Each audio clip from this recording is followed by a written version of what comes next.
जय श्री कृष्णा। आप सभी का स्वागत है आपके अपने YouTube चैनल भक्ति कथा ऑफिशियल में। हमारा यह चैनल समर्पित है सनातन धर्म, देवी देवताओं की पावन कथाओं, व्रत त्योहारों और आध्यात्मिक ज्ञान को सरल एवं भावपूर्ण शब्दों में आप तक पहुंचाने के लिए।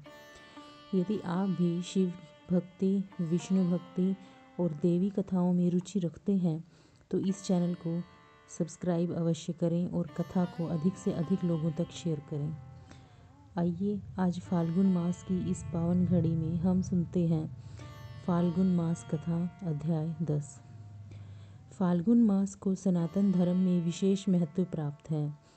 यह मास वैराग्य, तपस्या और भक्ति का प्रतीक माना गया है। इस मास में भगवान शिव की आराधना करने से समस्त पाप नष्ट हो जाते हैं और जीवन में शांति, संयम और आध्यात्मिक उन्नति प्राप्त होती है। फाल्गुन की मास की कथाएं हमें ये सिखाती हैं कि सच्ची भक्ति में अहंकार का कोई स्थान नहीं होता।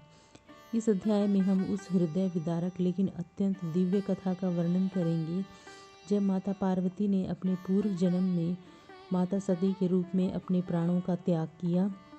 यह कथा केवल त्याग की नहीं बल्कि आत्मसम्मान, शिव भक्ति और अधर्म के विरोध की अमर गाथा है।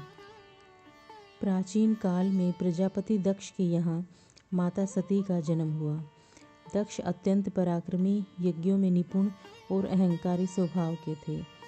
माता सती बचपन से ही भगवान शिव के प्रति अपार श्रद्धा रखती थी। उन्होंने कठोर तपस्या करके भगवान शिव को अपने पति के रूप में प्राप्त किया। भगवान शिव जो वैराग्य, तप और संहार के देवता हैं, सती के प्रेम और भक्ति से प्रसन्न होकर उनसे विवाह करते हैं, परंतु दक्ष को यह विवाह कभी स्वीकार नहीं हुआ। उन्होंने शिवजी का वैराग्यपूर्ण जीवन, भस्मधारी स्वरूप और सामाजिक नियमों से परे रहना अच्छा नहीं लगता था। समय बीतता गया पर दक्ष का अहंकार बढ़ता गया। उन्होंने एक विशाल यज्ञ का आयोजन किया जिसमें समस्त देवताओं, ऋषियों और राजाओं को आमंत्रित किया गया, किंतु जानबूझकर भगवान शिव और माता सती को आमंत्रण नहीं दिया। जब माता सती को इस यज्ञ का समाचार मिला तो उनका हृदय व्यथित हो उठा। एक पुत्री होने के नाते वे अपने पिता के यज्ञ में जाना चाहती थी। उन्होंने भगवान शिव से आग्रह किया कि वे यज्ञ में जाएं। भगवान शिव ने माता सती को समझाया कि जहाँ सम्मान न हो वहाँ जाना उचित नहीं। शिवजी ने कहा कि बिना बुलाए जाना अपमान को न्योता देना है, परंतु पुत्री का हृदय भावनाओं से भरा होता है। माता सती ने सोचा कि पिता के घर जाने में निमंत्रण की क्या आवश्यकता। माता सती अकेले ही यज्ञ में पहुंच जाती हैं। वहां पहुंचकर वे देखती हैं कि चारों ओर उल्लास है, देवताओं का स्वागत हो रहा है, परंतु भगवान शिव का नाम तक नहीं लिया जा रहा।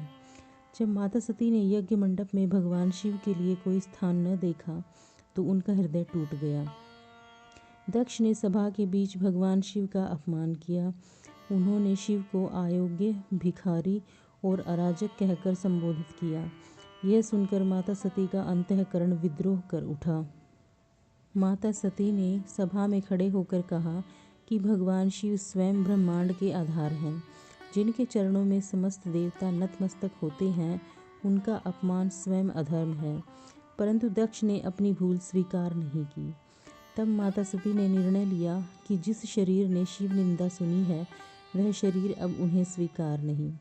उन्होंने योगाग्नि द्वारा स्वयं को भस्म कर दिया। यज्ञ मंडप में हाहाकार मच गया। अग्नि की लपटों में माता सती का शरीर समर्पित हो गया, परंतु उनकी आत्मा अमर हो गई।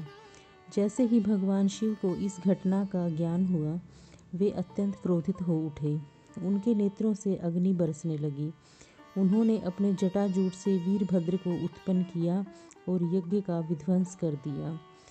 भगवान शिव माता सती के निष्प्राण शरीर को लेकर तांडव करने लगे। समस्त ब्रह्मांड कांप उठा। देवताओं ने विष्णु जी से प्रार्थना की। तब भगवान विष्णु ने अपने सुदर्शन चक्र से माता सती के शरीर के टुकड़े किए, जिससे शिव का तांडव शांत हो सके। जहाँ जहाँ माता सती के अंग गिरे वहाँ वहाँ शक्तिपीठों की स्थापना हुई।